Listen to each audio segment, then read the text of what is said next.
Hello. Good morning in New York, good afternoon in Germany, and hello with your in other parts of the world. Today, Transmedia History Telling, a project of the Max Planck Institute for Legal History and Legal Theory and the International Federation for Public History through Explorers. We join efforts once again to bring you today's event that is called Visualizing Arguments, Researching with ClioVis. I'm Jimena Perry, and my colleague is Carla Escobar. So in this session, this is part of an ongoing workshop series about digital humanities that we're going together. But today we have with us Marcus Golding. He will introduce ClioVis, an innovative educational technology tool that combines timeline building with visual argumentation. He will demonstrate how you can apply ClioVis to your own research by presenting some case studies from his doctoral research. This include the development of social networks among Venezuelan employees in the petroleum industry, a literary analysis of oil in novels and its connection to nationalism. Also, Marcus will give the attendees a code, so you can also join him during the presentation of ClioVis. Marcus, thank you very much for being here with us. Hi, Jimena and Carla. Thank you very much for the invitation. I really like these events and participating with you both. So really looking forward to this session.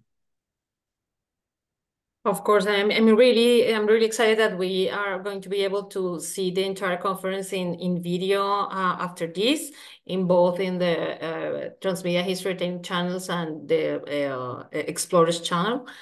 But first, let me introduce Marcus. Marcus Golden is a PhD candidate in history at the University of Texas at Austin. His research focuses on the role of foreign oil companies in Venezuelan industry during the 20th century. He currently oversees educational operations at ClioVis. Marcos is also a co-founder of Red Historia Venezuela, a nonprofit dedicated to digitizing at-risk historical archives and making them freely accessible online. Learning how to construct visual arguments and visualize research data is key for the Transmedia History Training Project. So I'm really excited, and thank you, Marcus, so much for sharing your knowledge with us today. And thank you for those who could attend this workshop. So the floor is yours, Marcus. Fantastic. Okay, so I'm gonna share my screen, and my plan for today is showing you 3 case studies of how I have used ClioVis in my research. And if you have an account with ClioVis, I will be providing different codes so you can join my project and then see what I'm doing. So I'm gonna share the screen first. Let me go and do that. Okay. Okay. So now you are seeing the main, the landing page for ClioVis right now. As Carla and Jimena mentioned, this is an ed tech software developed by historian Erika Besumek, with whom I'm currently working. She developed this tool for her own classes here at UT, and with a focus in history.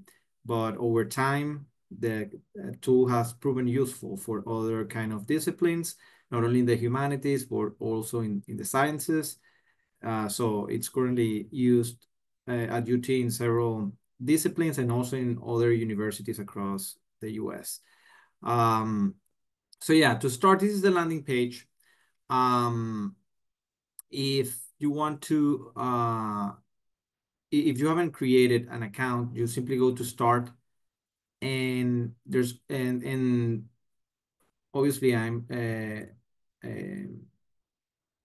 already logged in, but this is like the screen that you would have here. So essentially, if you haven't created an account, just go to register and that's it. If you already have an account, put your information and let's log in. And I'm gonna create a separate window for my dashboard. So this is the project dashboard. This is when you have logged in, you have the project dashboard and you see these rectangles. They are, think of them as folders. They are called projects. And within each of them, you can create any number of timelines. So as you can see, I have a bunch of projects here. And I'm gonna first share with you the codes to the projects that I have that I want to show you, so that if you have an account, you can join me and see in real time what I'm doing. And it's very simple. Once I share the code, and I'm gonna paste it on the chat, you simply go to join a project and enter the code and join the project. So the first code that I'm gonna share, let's go to this project tutorials.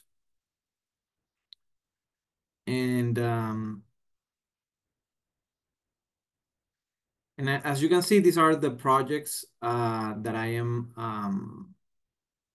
the timelines that I have here. So I'm gonna share with you this first one. Let me just go really quick to see if this is the one. Yeah. Okay. So okay, give me a moment.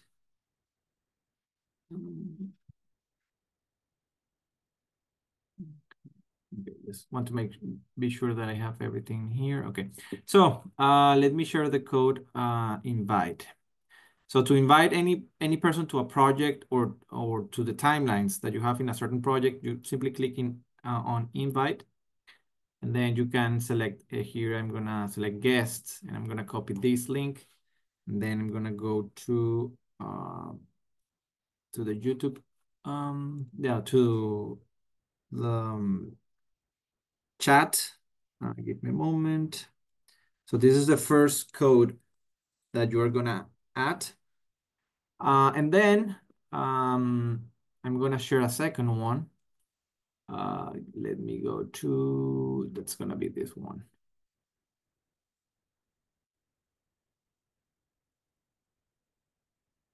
So, and the second one, and in this code that I share with you, we're gonna there are two timelines there that we're gonna be looking at.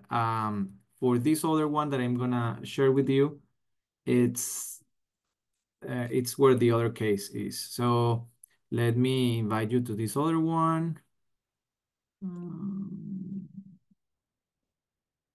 Okay. Okay, so this is the second one.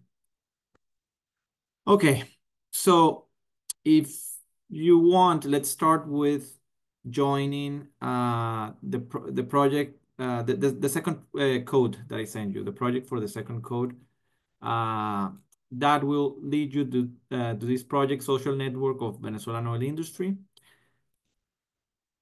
Marcus, in my ClioVis account appeared this message that said, to join this project, you must subscribe to ClioVis, or an admin of the project needs to upgrade it to allow non-premium users to join. Oh, wow. Let me see if I can. But the other one, the name tutorials, I could join. Like I You could was join. able to Okay. join. Yeah. Okay, then let's go to that one, and Okay. I will leave this second one for for the last Okay. case. Okay. So once we are getting tutorials, let me close this window. I'm gonna show you there are two timelines here. The first one is I'm gonna show you this timeline about literature and petroleum in Venezuela. So how the idea of petroleum has been thought about through the writing of novelists. And this is very important because novelists are going to play a huge role in shaping the cultural imaginary of Venezuelans regarding oil and the presence of foreign oil companies in the country. So this is a timeline that I developed to show a few things. I'm gonna turn off these things that you see here are categories, and categories are really helpful for you to to label data. that can help you, focus on certain events. These nodes that you see here are called events, or to stress a particular argument or see patterns in the data. So here, and the things that you see behind here are called eras. All of those you can create here. We can click create event, and you will see an event popping up here, and you will have this window. Well, you can add the name, the description for the event, month, year, date. You can add to these events images, you can add videos, you can add recordings to each event that you create. There's a box here for image caption, for video, as I mentioned, for audio, and then a box for references where you cite the sources that you're using. And then you have this box of category that, as you see, is the one that I have here. Now they are all in black because I have turned them off. But when you start creating categories, they will appear in a drop-down menu here. So you can see all the categories that I created are right here. If you want to create categories, you simply click this plus button, add a name for a category, let's say water, and you can add a color, you have a color palette, and you create. And then we have our category here. It will show up here as well. So it's pretty simple, as well as creating the process of creating an event.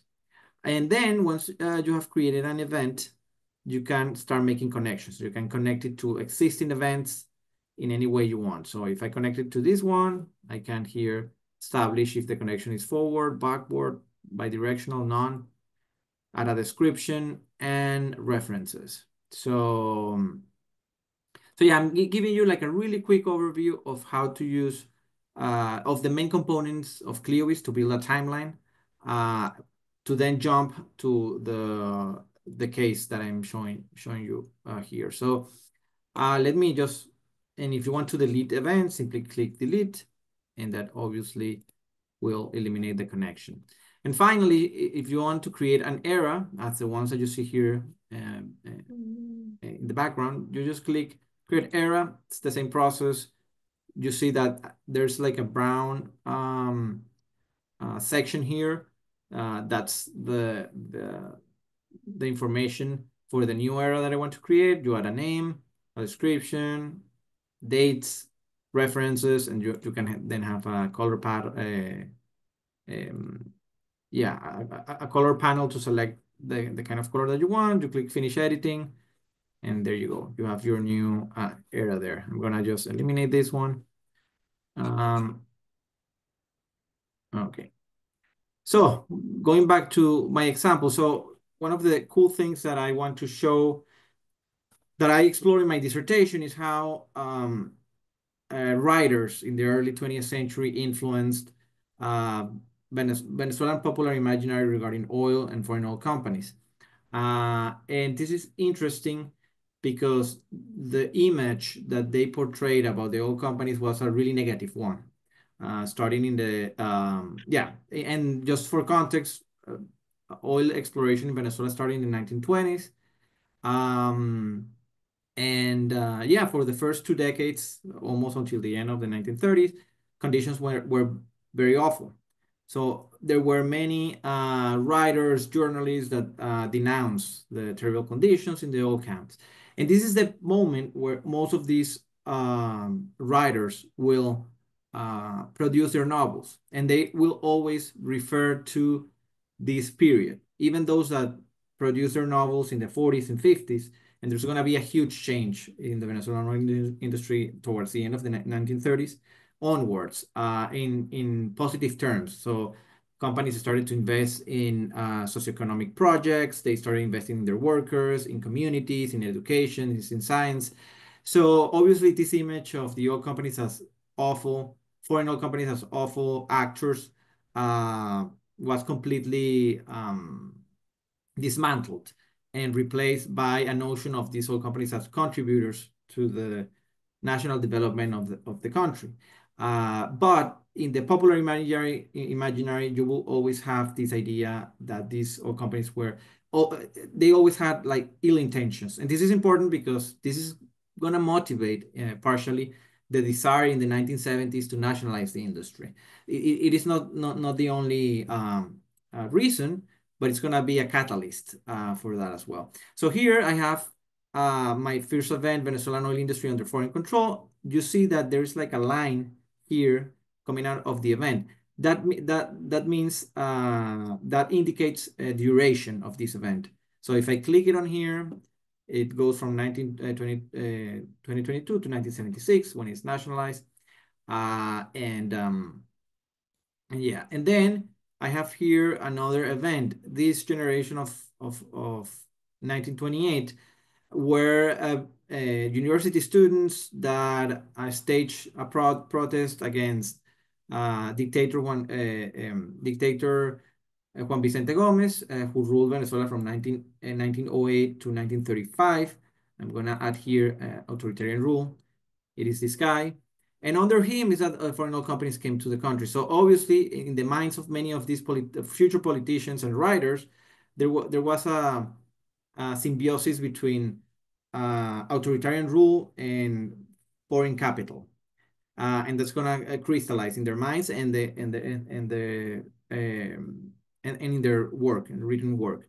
And many of them are gonna, eventually in the 1940s, 1950s and onwards, from this generation, you will have presidents, you're gonna have important politicians, you're gonna have renowned writers, and so on. So, and this is important because the writings of these novelists are also going to influence how they see foreign oil capital, especially at this early stage. So one interesting thing that I want to show you here is two things. One of them is, for example, let's see how I have 5 novels in this timeline. So we can do the exercise of seeing how many of those address the issue of racism, pollution, resistance, oppression, and gender in their narratives. So I can turn on this category, and you will see that we have 3 novels, Guachimanes, La Bella y la Fiera, and Mancha de Aceite. All of them are critics of foreign oil capital in Venezuela, and as well of how they are supporting, in a way, the dictatorship of Juan Vicente Gomez. It's really interesting because, and then we will see who wrote them. But each of them touches on these topics, and obviously are have a very negative perspective on foreign oil companies. But then, so from the 5 novels, we have 3. The majority have this view about foreign oil capital. And then we can turn off this category. And then who wrote about modernity, political, social, and economic changes in their novels. So a more nuanced perspective on the presence of foreign capital in Venezuela and their positive transformations in the country. So we have approximately 2 other novels. And it's interesting. This novel was produced in 1961, way after the dictatorship of Juan Vicente Gomez that ended in 1935. But the novel is set during the time that he ruled. So even in the 1950s, 60s, when the foreign oil industry transformed itself into something different, writers were still portraying the foreign oil companies as if they were under the dictatorship of Juan Vicente Gomez. But here, this one is really interesting because this is an outlier. This novel was published in 2010, and it's the only one that have a different and more positive light on the effects of foreign capital in transforming Venezuela and in national development, in investment in infrastructure, education, and so on. So this is the one that it's an outlier of this group of novelists. So this is the first way in which you can use ClioVis to analyze different topics, different genres between the literature and zooming into certain patterns that you see in the data, right? The second thing that I want to show you then is, okay, of these writers who worked for the petroleum industry and who didn't, who had experience in the petroleum industry when writing these novels and who did not. So that's really interesting as well. If we click the ones that didn't work in the petroleum industry, we see we have three authors: Gabriel Ángel Bracho Montiel, Rufino Blanco Fombona, Miguel Otero Silva. We can turn on, the novels that they wrote. So in the case of Miguel Otero, in the case of Gabriel Ángel Bracho Montiel, in these connections, we can see that he wrote the novel Guachimanes. And in the case of Rufino Blanco Fombona, he wrote La Bella en la Fiera. And in the case of Miguel Otero Silva, he wrote Oficina #1.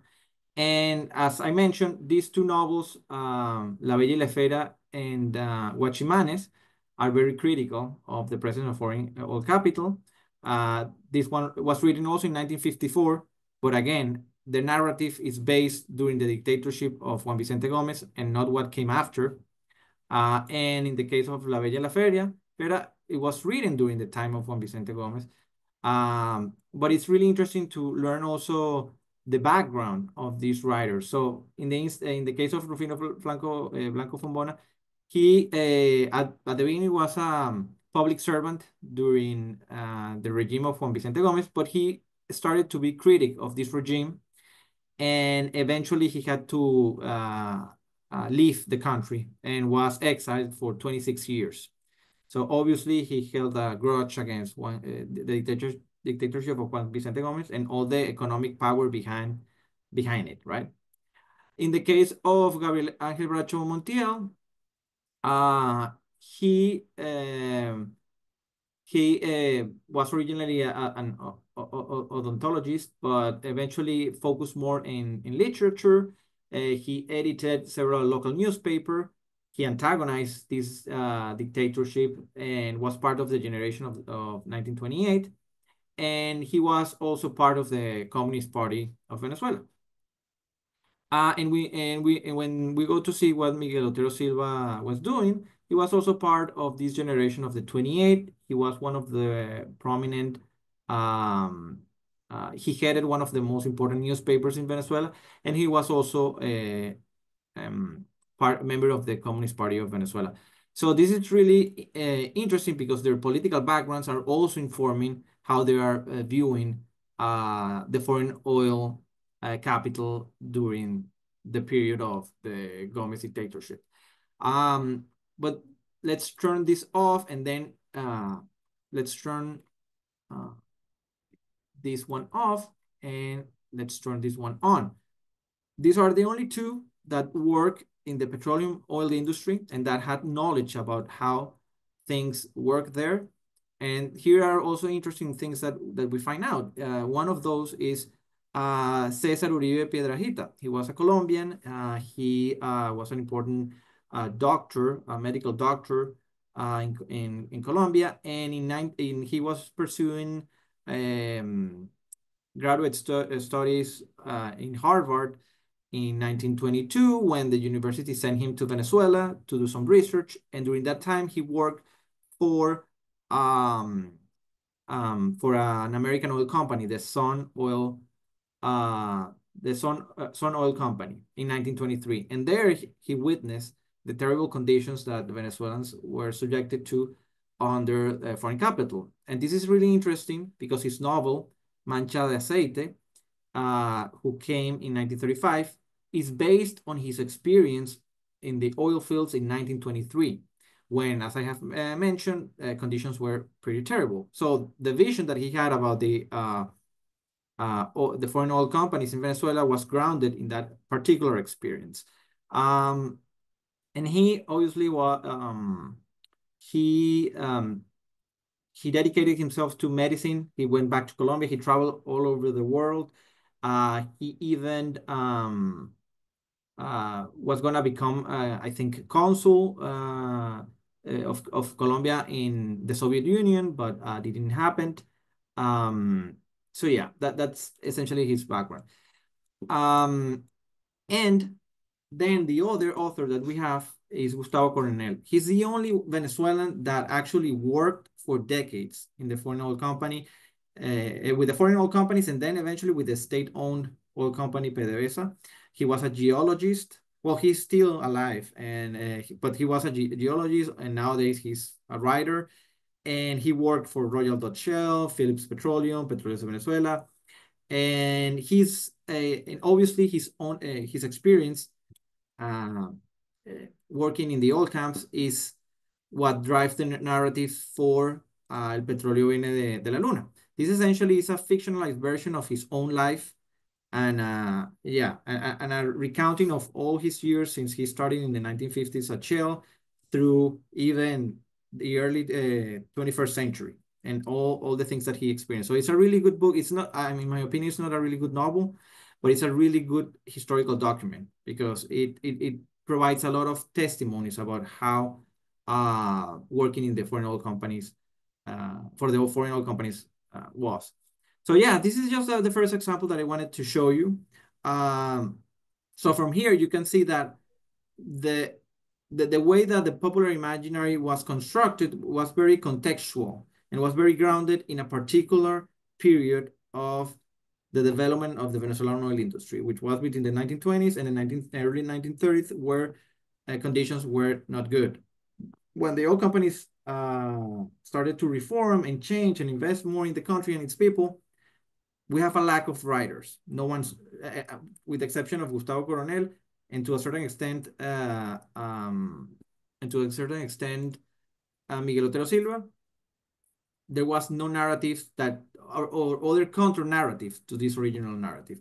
And in that way, when the nationalization comes in the 1970s, many people were thinking about not the current oil industry and the benefits that it produced, but they had this image of the past and how these writers wrote about that.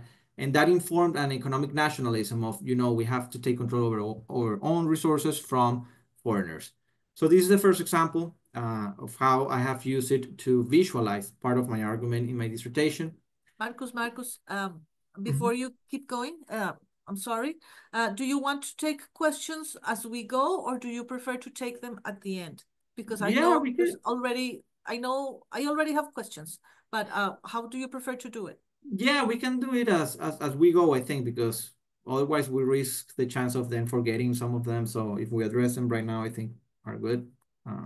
Okay, so if the people in the audience have any kind of questions, please, if you want me to read them or Carla to read them, you can just pop them in the chat or just unmute and go ahead. Okay, thank you.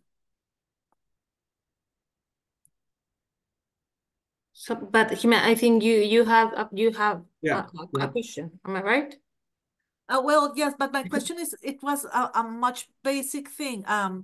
I used ClioVis this semester. I am a professor at a university here in New York, and this semester I used ClioVis in a class called storytelling, and it was a very interesting exercise because the students used ClioVis to tell their stories, but we had to start from scratch because they weren't familiar with the tool. And I'm thinking about the audience that is going to watch us online. So if you could explain very quickly, Marcus, how to create eras, events, the connections, like the very basic things. Yes. Yeah, I can go over that again. So essentially, there are a few components on how to use it to build timelines. The most important ones are create an event that's when you click it, you start seeing your node or event here. You can add a name to it, example 1, the description about example 1.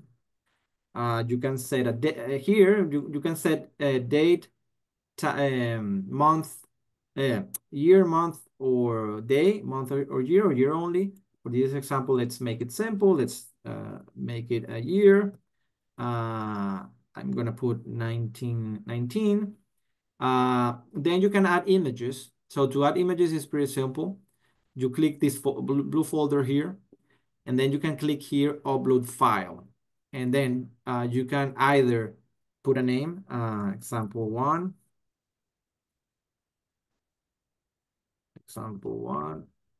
and then choose from your computer an image that you would like to add. I'm gonna go and just provide an example here. Let's choose this one. Okay, so I have my image here, and I click upload. And once you click upload, you can you close here, you refresh your library of images, and then here it is. And then you click add a link, and you will see that the image will be the cover of your event. But let's say that you want to also, and then you can add a caption like image of Barroso to oil well. Entonces, here you will see your caption down here. You can also add like references from where you're getting this image. You can add video. Another important thing that you can do as well. Let's say that I want to upload a new image. I don't want this one. Let me go and see if I can, Barroso 2, Venezuela. I have here, this image comes from Wikipedia. It's in the public domain. You can actually copy the link instead of saving the image, and then simply go here. And okay, that didn't work. So let me see. Okay, usually you can paste it, but I'm having issues with that. Let me see if I can get it from somewhere else. Let's see if this one works. Well, yeah, this one is not working. I don't know why.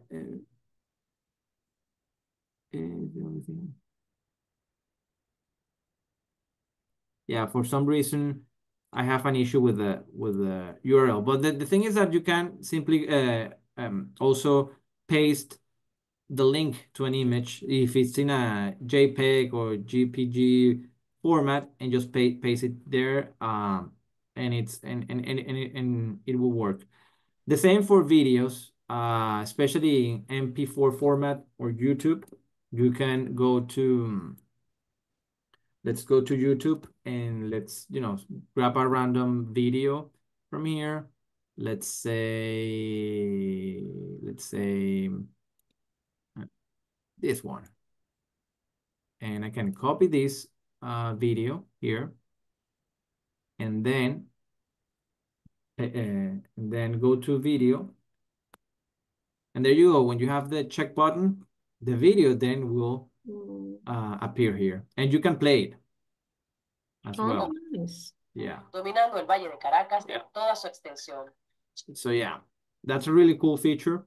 And if you don't want it, you can delete it. It will disappear here. Now that I have removed the image, I can add it again. And then you have the references here to list. You can use Chicago style, APA, whatever you're using, or simply put information retrieved from dissertation.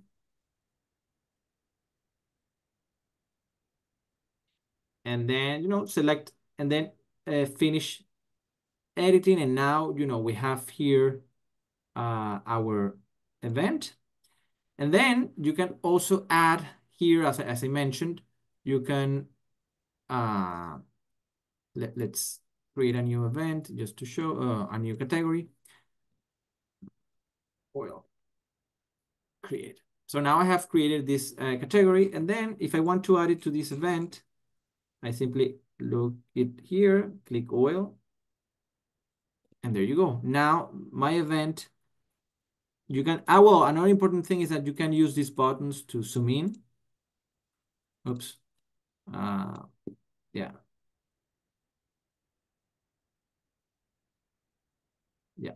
You can click these buttons to zoom in, zoom out, go forward, go backwards. You can do the same with your mouse or cursor. But here, what I want to show you is that each event that has a category in it will have an, in the fringes of the event, it's going to be colored according to that category. So here in example 1, we cannot notice it a lot because it's a really small event, but it's in purple, the same way that authoritarian rule is in gold, and the others, as you can see. So I personally find the categories very helpful to categorize that data. Another good question that I get a lot of time is the size of the events. So usually the events are bigger as more connections are directed to them. So you will see that these events had a lot of connections to it. This at least has 1, 2, 3, 4. This one has also a lot of, this one has like 1, 2, 3, 4, and the same with the novels. But the ones that are smaller are the ones that only have a few connections. So this one have just 2. This one is a little bigger, but not as big because only has 3.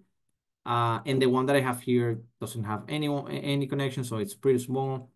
The other thing is that the system, I'm gonna delete this one right now.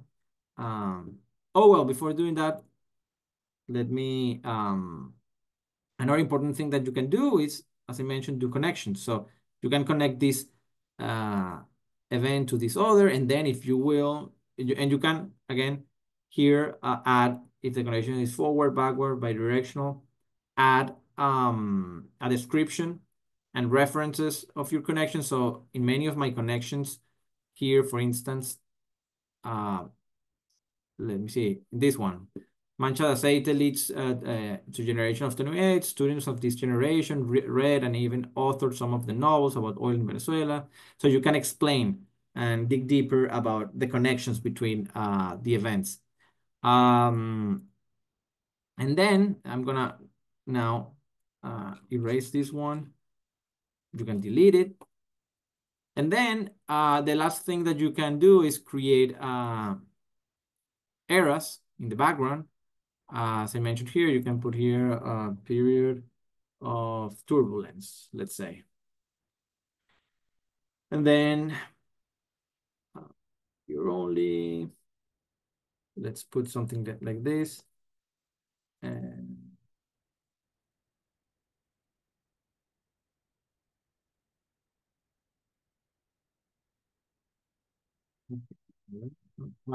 so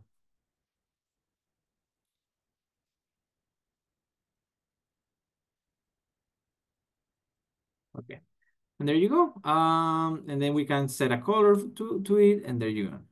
So you have your own period here, and you can also elaborate. You can explain what this period or stage consists of, and all the information. And they are overlaid. So this one is on top of expansion and consolidation of the industry from 1936 to 1960. So if you have a lot of periods in a short period of time, they might be on top of each other. But yeah, so that's essentially how you create events, eras, connections, categories. And then you have also very interesting things to that you can do. For instance, you can export your data as a doc, as a Word document. I'm going to show you really quick how it looks like.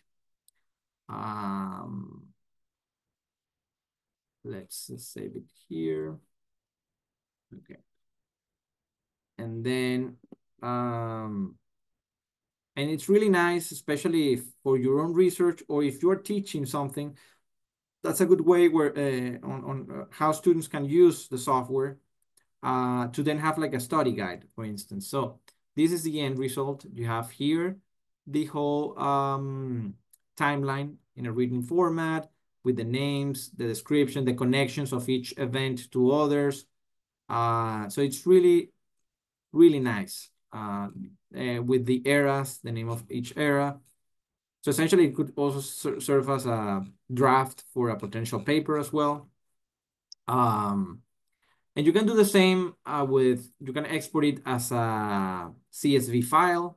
You can share this online. You can share your timeline with friends, family. If you have a website, you can simply create a snapshot of it, generate a snapshot. You can share it on Twitter directly or copy a link and share it with people or embed it. If you have a website, you can also do that.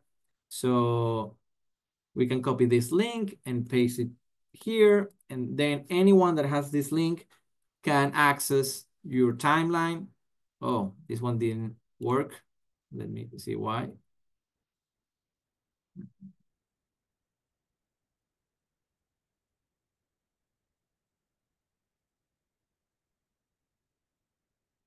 Huh. Well, this one is not working. I don't know why, but yeah, the thing is that you would, let me try creating a new one.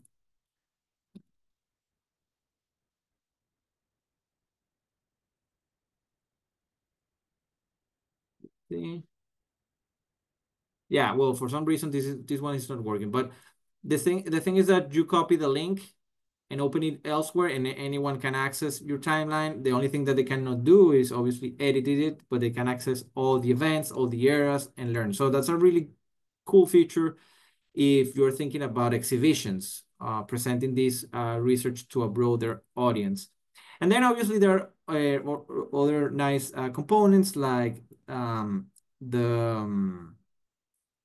like the chat. Is a chat integrated in each timeline where members, if you are working collaboratively, members of your of the project can share information here or here related in relation to the timeline. And the other nice thing, obviously, is the collaborative feature that ClioVis allows. You can have as many people in your timelines working together. You can simply add people here. So that they can see your timeline.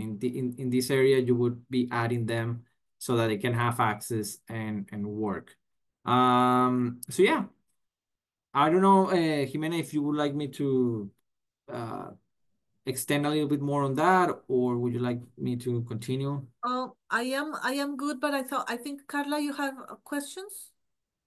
Or is Yeah, anybody? I was wondering about this idea of the connections, and that related to the collaborative work, because I was thinking when you were presenting the different sources you had, that you established some connections. In some cases, you were establishing like cause connections or causal connections, when in other cases are more correlations. And I was imagining in a classroom, when I'm working at the same time with the students, how they negotiate the meanings of those connections. I know this is more like on the working process question, but this is like the big question I have in order to use the tool. How after that do you make those connections? You can establish an argument, and a specific argument regarding a topic. Yes. Yeah.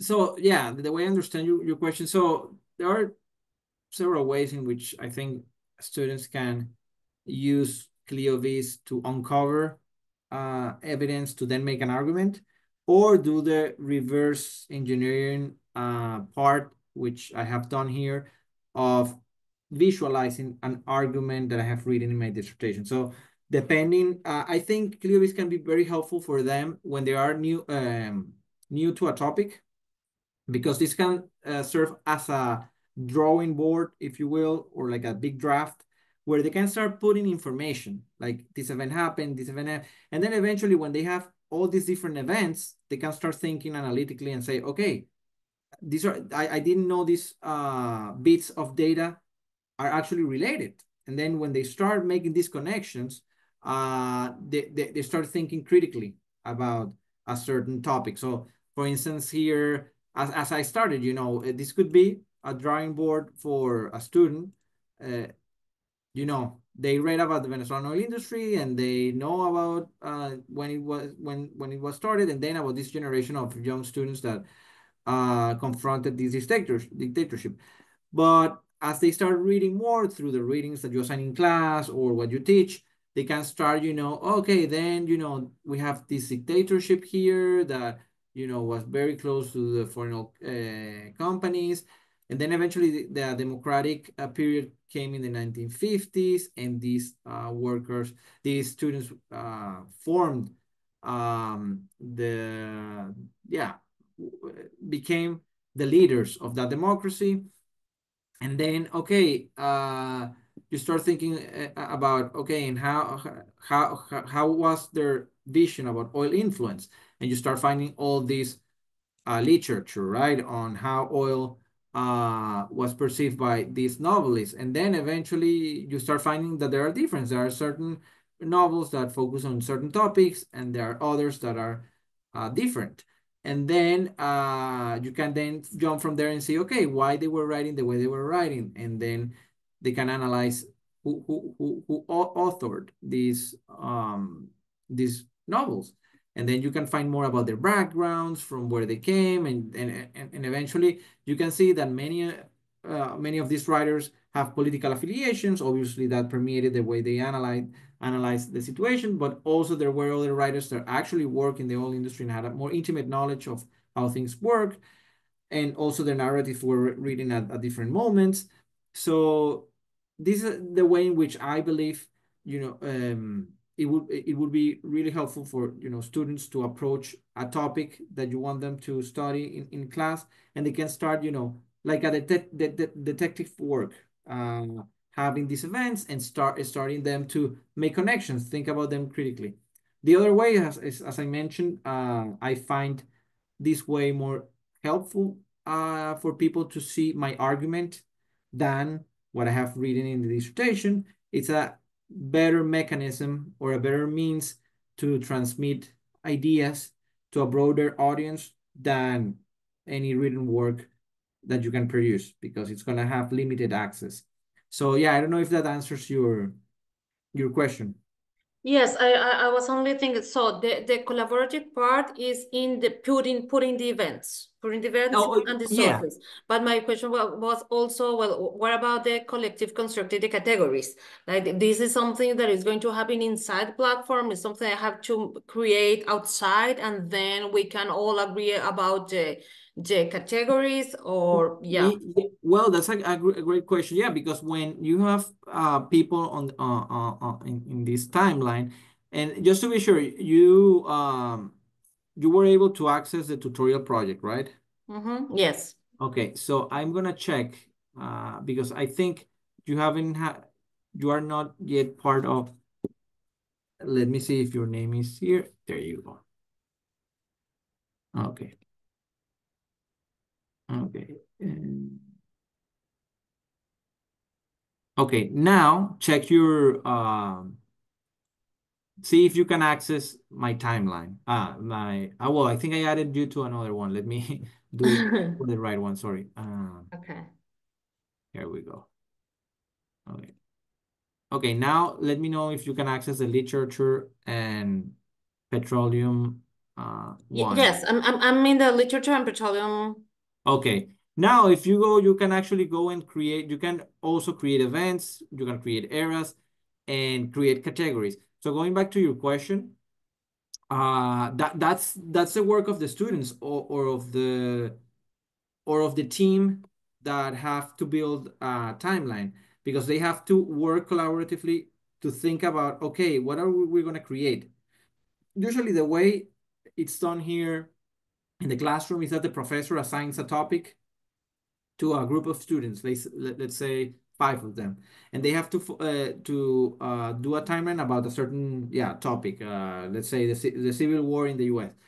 And then this group of 5 students have to communicate, sit together, meet to build a timeline, and each of them usually have to produce 2 or 3 events.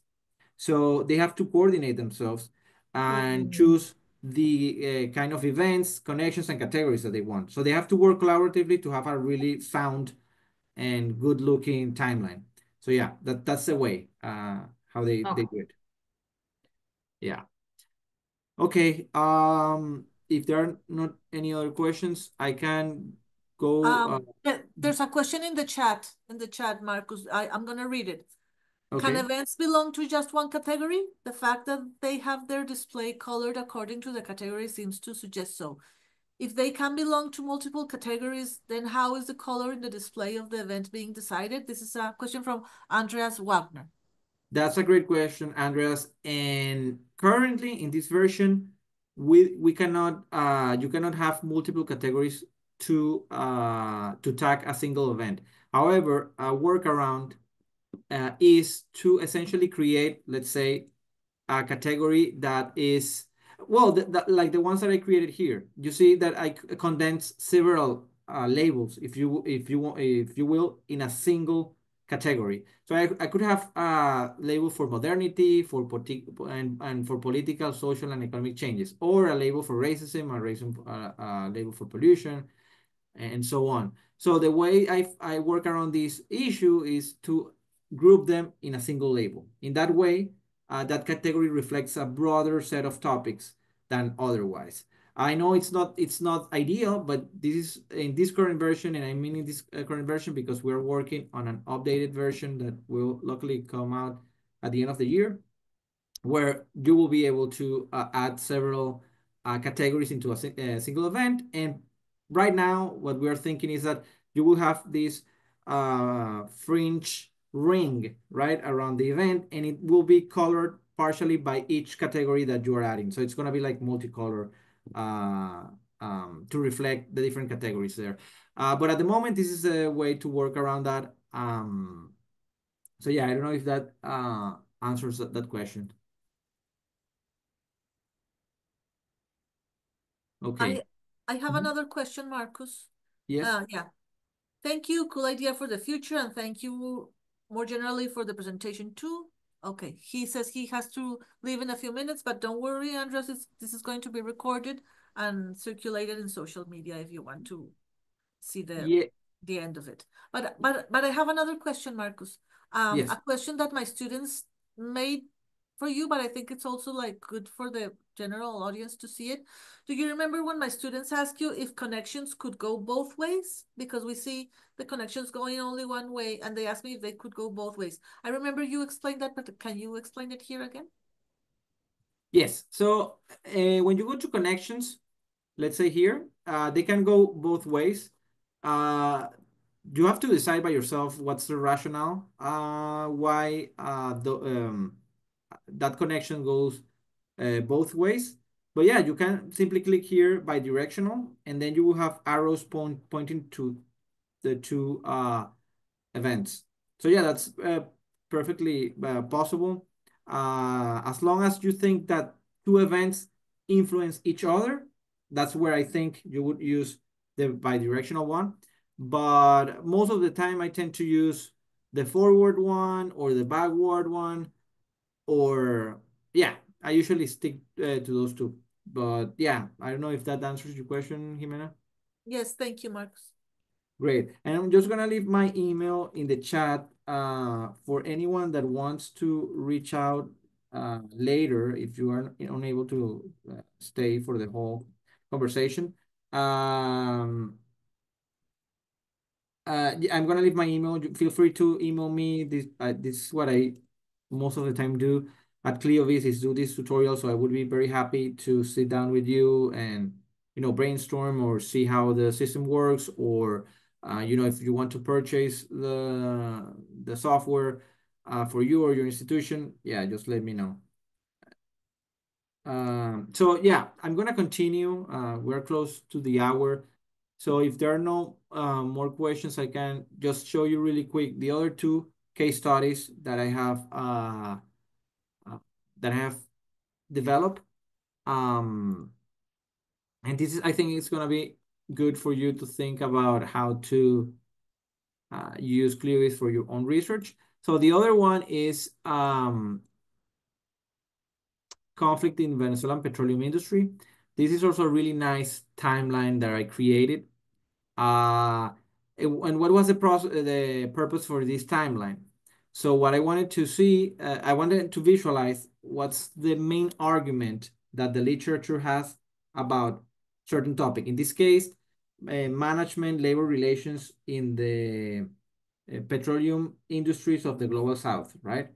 And when you start doing research and reading authors, you will see that most of them have this this perspective of labor management relations as conflictive, as and in many ways violent in many parts of the world.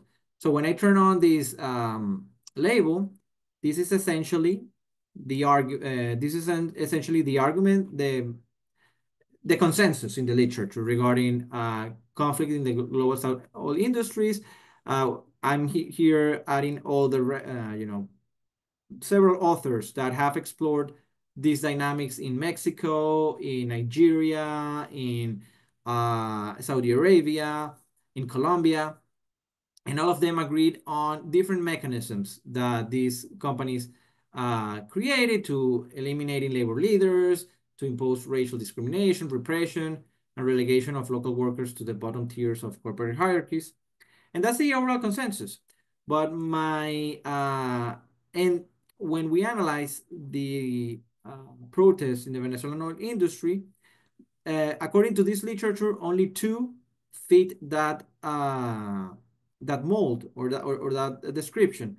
The workers' strike of 1936, which was where all companies didn't want to concede workers economic benefits.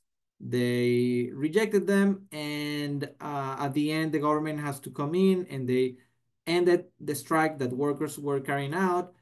They repressed the workers, and the only consequence for the oil companies was that the government forced them to provide at least some benefits. And this case study fits very well the literature on what was happening in the rest of the world. The other one is the workers' strike of 1950, which was organized and had a political intention to overthrow the dictatorship of that era. And again, it failed. The dictatorship sent the military repressed the workers, and so on. So according to this literature, only those interactions that are violent are worth studying. But now when I turn off the confrontational labor activism and I turn the transformative labor activism, we can see that actually this is all the information that the literature consensus ignores to a certain extent. Because what I'm arguing in my dissertation is that essentially workers not only had a path to achieve whatever they needed through violence, they could also negotiate. Conciliation of differences through negotiation. And I applied this transformative labor activism not only for the workers, but also to company managers and how they opted most of the time in the Venezuelan industry to negotiate their differences through collective bargaining contracts, through the intervention of the Ministry of Labor, and so on. So you can see here I have added all like the collective bargaining contracts that essentially formalize all the benefits that the companies had to pay to the workers, but also instances where workers went to short strikes to demand that these contracts are honored, or instances in which they protested that companies were firing workers from their companies. There are also they were denouncing bribes by these foreign oil companies to get people to quit, and so on. So you can see here, and all of these protests were short.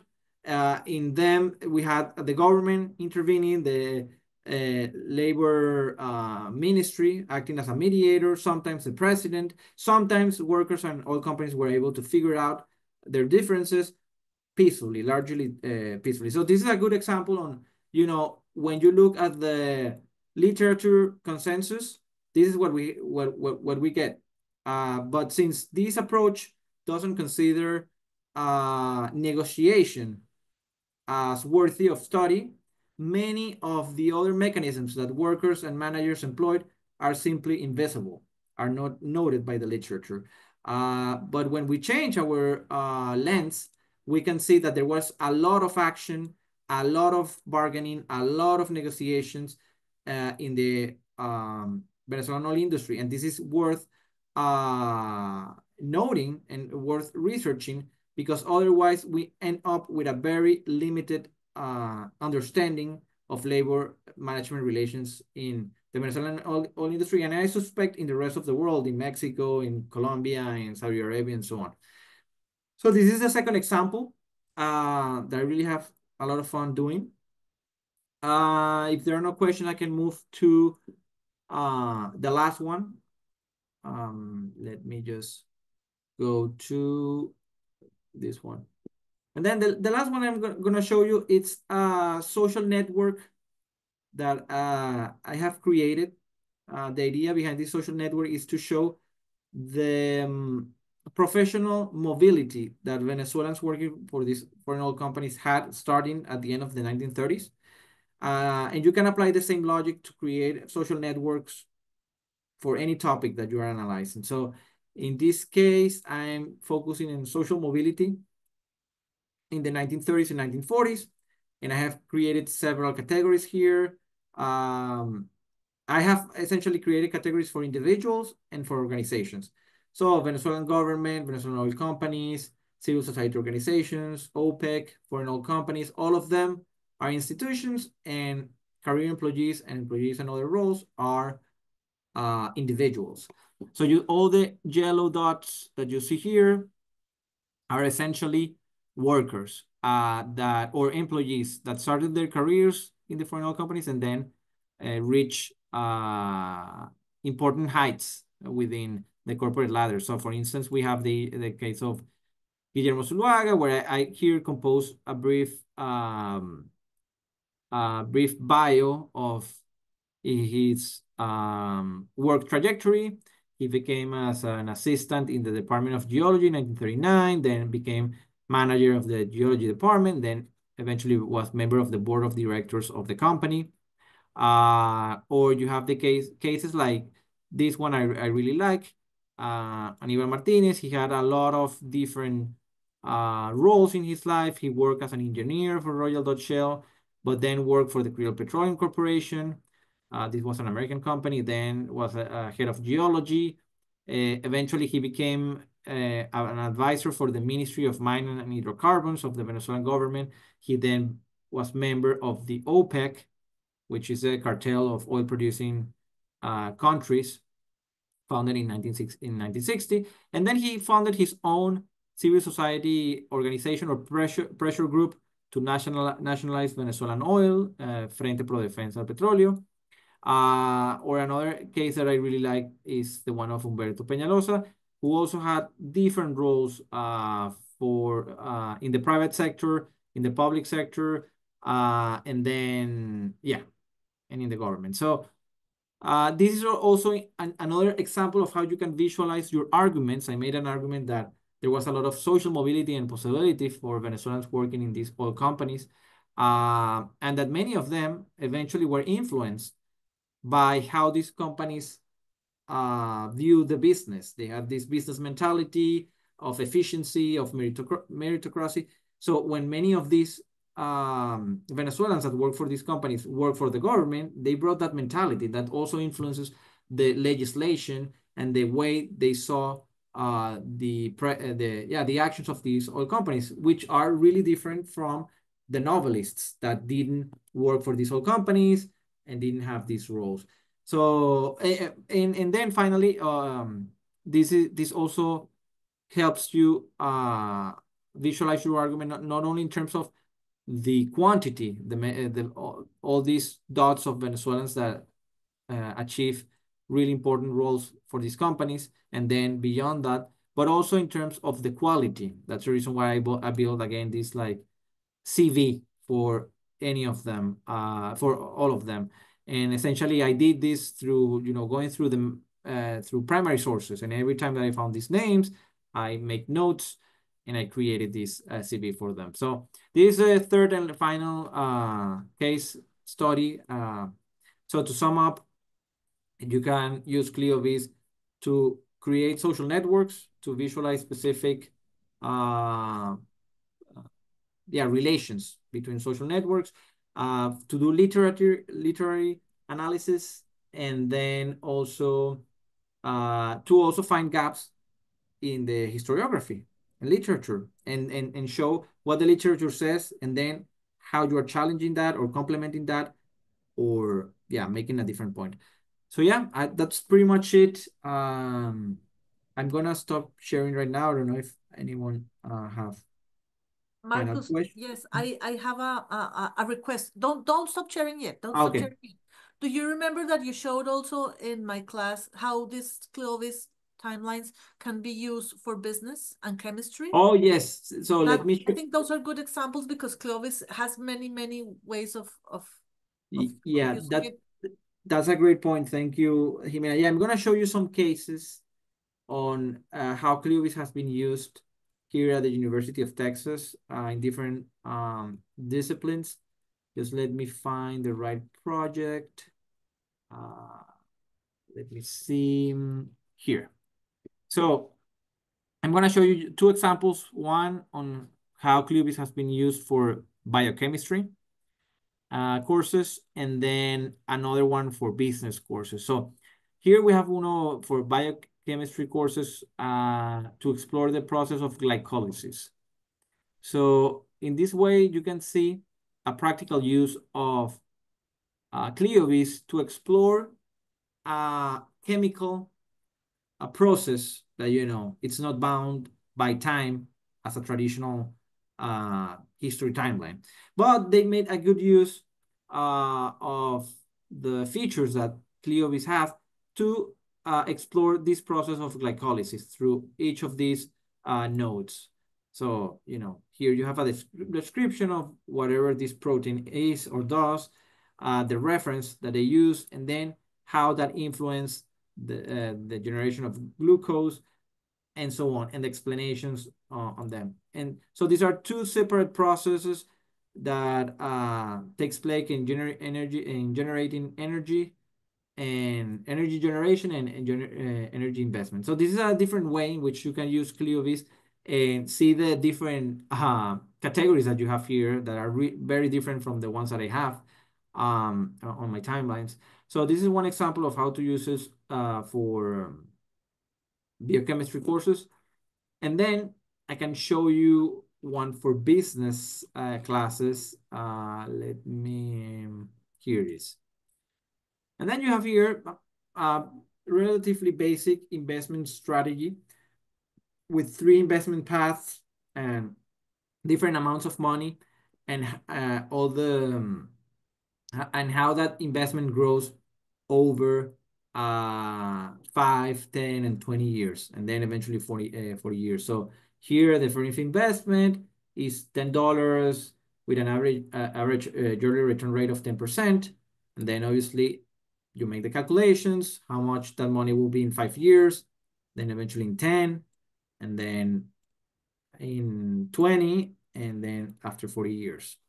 And then the same with the path where you invest more money, $50 over 5 years with that investment rate is 37,000. Then eventually it's almost 100,000, then 345,000, and then after 40 years is 2 million and a bit more. So this is another way in which for business classes or other disciplines you can visualize processes. So any discipline that has structure to it, not necessarily a chronological one, can use ClioVis to great effect, I think. So And lastly, I want to share something that now that you're talking about time, when I started using ClioVis with my students, and I told them timelines, they had in their minds that timelines are a chronological fixed thing. So we had a very interesting discussion about time and how timelines don't have to be specifically chronological. And I think that's also a good exercise for students. Yes. And then when they understood that, their timelines were very creative. But it took a little bit, I mean, for students, because it was our first time, it took a little bit of discussion there that I think it's also a good reflection that ClioVis triggered. So, I mean, it's a pretty neat tool. Yes, thank you, Jimena. So yeah, those are a few examples on how you can use ClioVis for research, or if you're a professor, how you can assign tasks or assignments to your students. Just to let you know, ClioVis is compatible with most learning management systems.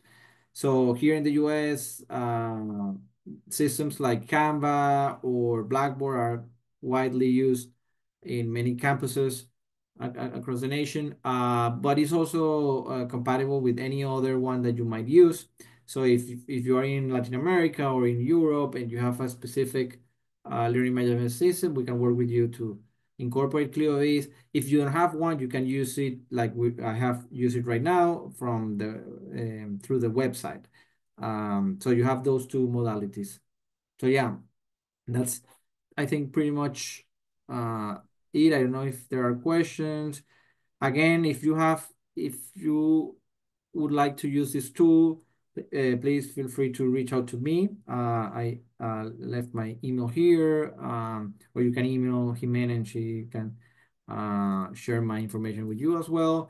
I'm very happy. I would be very happy to sit down with you if you think this is a tool that would be helpful for your research or for your classroom. I have a question, Marcus. You said before that it was possible to use this in exhibitions. So I was wondering if is it possible to have more types of visualizations, because I think we have in the database you have pictures and videos. Oh, yes. And sound. So I was wondering how with all this we can create a more like exhibition-like thing. Yeah, so you have different, well, that's a great question. That there's also a presentation feature in ClioVis. If you go to tools, you can click here, start presentation. So, and this is gonna start the presentation mode with this small square, but when you click here, it's essentially like a PowerPoint slide. So then you can start presenting your timeline in this way. Actually, that's one of the things that professors do here. They not only tasks their students with creating a timeline, but also to present them in class. So, they can start presentation mode, and then this is gonna go through each event chronologically in the timeline and showing you, the information in each slide.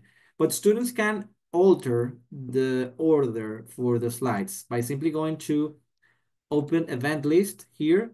Instead of starting with investment path 1, I can change and start with investment path 2. So when I end presentation and I start presentation again, it's gonna start with investment path 2. So you have the presentation mode, but you have a few other buttons that can show you the timelines in different ways.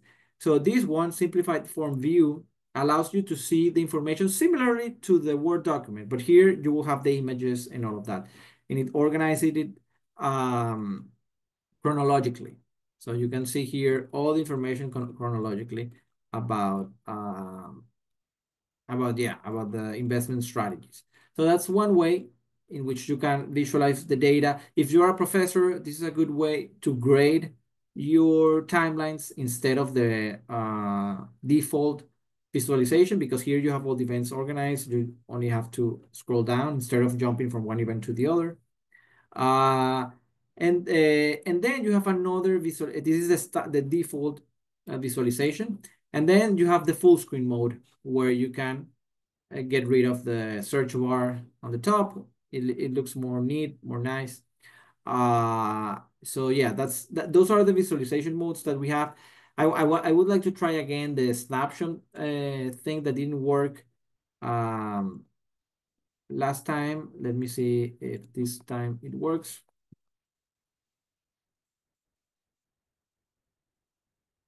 Here we go. So now it's working, it's in view only mode. So anyone with this link can see what you are, the timeline that you build. They can explore it. They can, see the connections.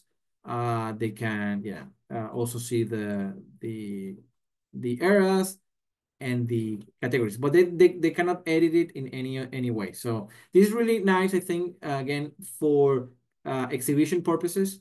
You could create, you could have your class, at the end of a project, have them have a digital exhibition to show them to a broader audience, perhaps partner with your library to have them display these timelines there and present the timelines for the audience. So that's a really nice, like, digital humanities public history project that you can do in the classroom. So yeah, I don't know, Carla, if that answers your Yeah, question. fantastic. I was so with this link, I can embed it not only the timeline but also the presentation. Yes, Okay. exactly. And actually, I mean, if you have a personal website, you simply click embed and paste this on your website, and then it's gonna display in your website. So that's Okay. a really cool example. So so yeah, yeah. Let me know if there are any other pending questions. Yeah. I also think it's just a matter of poking around with the tool and finding your own, depending on your research question, of course, like how would you make it, how would you construct your own timeline? Again, with experience I had with my students this semester, they were worried that all the timelines would look the same. Yeah. And at the end, we've realized that they were not alike at all. They are so different. And I think they got it. I mean, we did small projects because it was our first time, but I think it was a good experience for them and for me, because I am also learning. So thank you so much, Marcus, for this No, demonstration. definitely. Jimena, Jimena is a great example. She has been using ClioVis and to great effect in her classroom. And that's true. When you assign them to explore a certain period, I mean, in history, but if you're doing literature or you're doing anthropology or whatever, and you give them a certain topic, they will produce different stuff because they will come together in groups and they will start, okay, how we build this time. And so they will choose different paths and will probably highlight different aspects.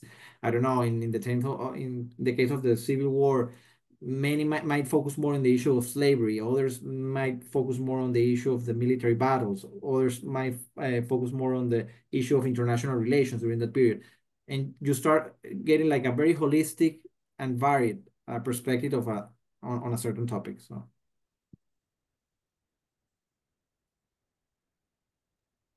Well, I think if there is not more questions, I think we can close. Adolfo. Well, yeah.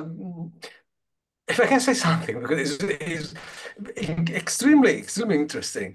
And if I can confess that was mind-boggled by this idea. I've been looking for this for ages, and I was very happy. I am a legal historian, and but my take is also theoretical, because I try to understand what is the background of those ideas. And I see an idea which is behind this that Jimena mentioned before, the idea of time. Because the reason we are so sensitive to imagine the past visualized in such a long line indicates a different take that we have on time and on past. In other words, it seems that the writing of history has a silent premise on what is the past. And today, in the 21st century, we are more ready to accept that the purpose of history is not to study the past, but to represent the past. In other words, to make the past present again. In other words, we are living in the same big room in which past, present, and future are. The past, the Middle Ages, the 13th centuries, 2nd century before Christ, after the Christ, belongs to the same temporal dimension, what is called the long now or the long present. So if we look at this theoretical premise, which is we find in newspapers everywhere, we can fortify this software and this idea of imagining the past in this way with this theoretical basis that gives some more, I'd say, more power, more flair. Why? Because we are more sensitive to the idea of not thinking that the last century was the past, but was part of a big present in which we are all together. But then there is another idea which is very I would say very subtle and very intriguing, because you are working on Latin America and joining literature and history. And in the sense that is a new idea to me. I mean, the idea that I'm going to say now was very near to me, and was very happy to find it in your presentation. This feature of Latin American literature it's sometimes called magical realism. And so Isabel Allende is a very well example of this, as well as Gabriel García Márquez and others. In other words, that the idea that reality and the description of reality, which tends to go beyond the boundaries of reality, is accepted, and therefore they can be placed on the same big room. I'm not sure how it can be developed, but certainly the use of Latin American literature for this reason is particularly interesting. In other words, those who believe in the long present, and this is a big literature. If we Google long present or long now, or the philosophy of present, or presentism, we have a lot of material for those people. For me, I'm sure for many others, the idea is that we represent the past, but we represent the past not through texts, because we poke the text. Beyond the text is literature, and therefore we can represent the text through images, pictures, and also narratives. Therefore, we are more sensitive now to the use of literature to represent the past. And Latin American literature, for this reason, can be a very good candidate. And well, this is I owe this idea to this interview to Isabel Allende on the New York Times of last Sunday, I think, very recent, 1 or 2 days ago, when she talks about the natural realism of Latin American literature. Yeah, okay. So thank you very much. Thank you. Can I say something? Please. Yes. I'll be fast. I am thinking about the class that I taught this semester with the help of ClioVis. It's called The Art of Storytelling, and it was about oral history, more or less, but it wasn't about the past. It was a class for all kinds of students, not only historians. And what I did, but usually what I do, I'm a public historian, so I start in the present and go back. But in this particular class, I encourage students to tell their own stories, because it's storytelling. It was about how are they going to tell something compelling to an audience. And the result was very, very interesting. Some of them were very emotional. Some of them were very academic. And I think that's a good exercise. But I think that the key moment was when they could use ClioVis for their own purposes and not follow like, I mean, of course I taught them and Marcus spoke to them twice and we gave them guidelines, but it was also to enhance their creativity. And I think that was a good thing also. And also a good thing that I also repeat all the time with all the digital tools, they're just tools. They are not like I mean, of course, they are research-based and everything, but they are just tools. It all depends on what you want to do. That also was a discussion we had with with Marcus. So what I'm trying to say is that ClioVis has many applications: historical, literature, your own stories, business, chemistry, everything. I think it's just how you want to use it. So that's it. Yeah. And I just want to add it to your point and to Adolfo's one.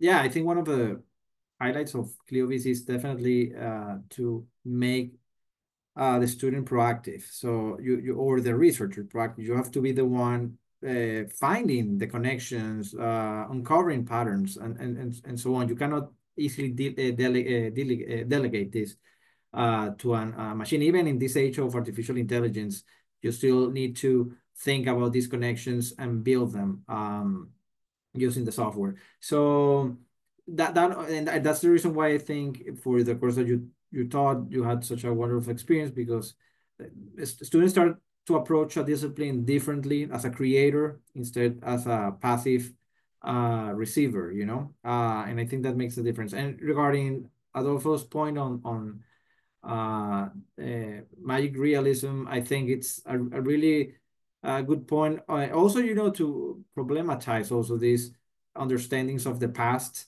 and see how these narratives tend to a certain extent tend to override the actual facts and the actual history to build a particular vision about the past that it's not necessarily fully grounded on the facts. And I think well, the timeline that I showed shows you a little bit that process of how these literature constructions have way more influence than a traditional research on the historical facts, and how they can mold public opinion, and then how that can have actual consequences in our present when we are debating, I don't know, ownership of a certain natural resource.